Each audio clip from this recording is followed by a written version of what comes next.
আচ্ছা, আগের ভিডিওটাতে আমরা যেমন প্যাসিভ ট্রান্সপোর্ট নিয়ে আলোচনা করলাম, এই ভিডিওটাতে আমরা অ্যাক্টিভ ট্রান্সপোর্ট নিয়ে আলোচনা করব।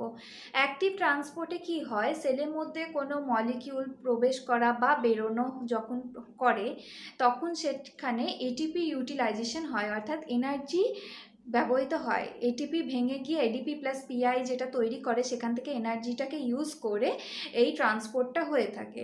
অ্যাক্টিভ ট্রান্সপোর্ট কিন্তু প্যাসিভ ট্রান্সপোর্টের তুলনায় খুবই ফাস্টার গতিতে হয়।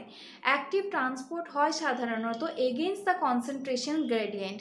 কনসেন্ট্রেশন গ্রেডিয়েন্ট বলতে বোঝাচ্ছে যে এগেনস্ট হচ্ছে যেখানে হায়ার কনসেন্ট্রেশনে রয়েছে সেইখানেই আবার মলিকিউলটাকে পাঠানো যদি হয়, তাহলে আমরা সেটাকে বলি এগেনস্ট দ্য কনসেন্ট্রেশন গ্রেডিয়েন্ট।